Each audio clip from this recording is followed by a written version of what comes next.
You've tried tapping, but you're not feeling any better.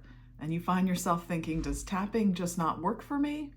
The answer is not necessarily. Today I'm going to be talking to you about some of the top reasons why you might be struggling with tapping and things you can do to fix that and see if you can go a little deeper and have this practice help you out and help you to feel better, because that is the name of the game here. So, one of the reasons why tapping might not be working for you is because maybe you are not getting specific enough. I talk about this quite often in my videos, that we can start off with a broader topic, like I'm feeling overwhelmed.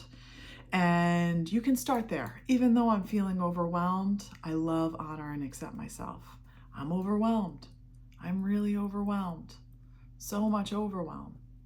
All this overwhelm, right? You can start with something big and broad like that, but the idea is you kind of want to funnel it down as you go. So make sure as you're tapping, you're really tuning in and noticing, are there physical sensations that are coming up?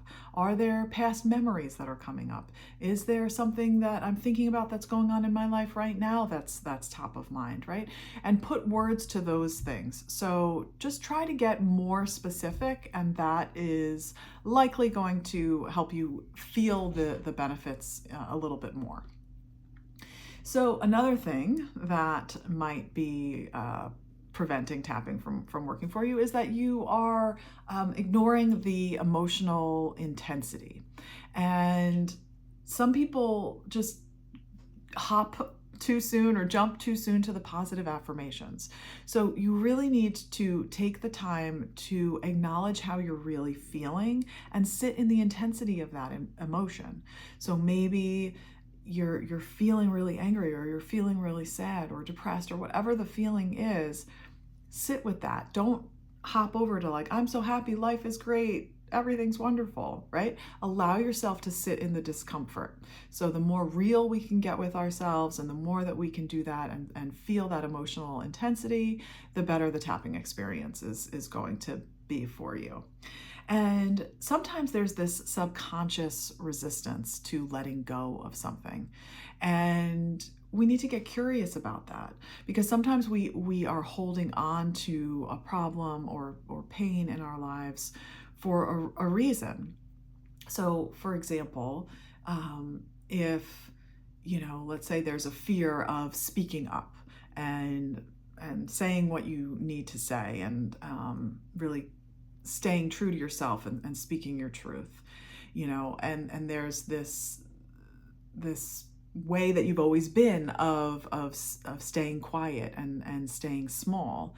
And maybe that has to do with something from your childhood where you had to stay small and you had to be quiet in order to protect yourself. So subconsciously, it feels dangerous to let go of staying quiet, right? So getting curious about some of that. There can be that subconscious resistance that's hidden within, and that can hold you back. So just something to keep in mind as you move through your tapping experience. Another thing to think about is, how long are you tapping for? If you're just doing 1 or 2 rounds and expecting to kind of have this light bulb go off, or like have this big shift in how you're feeling, the expectations might be a little bit too high for that, right? You might not be tapping long enough. So give yourself the time and the space to really acknowledge how you're feeling. Maybe even have a little notebook where you write things down as they kind of come up to the surface, so that you can tap even more on certain things. But give yourself the time and tap a little bit longer. I'm not saying you need to tap for an hour every time that you tap, but that could be part of the problem as to why you don't feel like it's helping you if you're not tapping for a long enough period of time. If you haven't found the real root of the problem, and this can take time, and it also can take experience. So, if you are doing this work by yourself, have patience with yourself. Give yourself grace.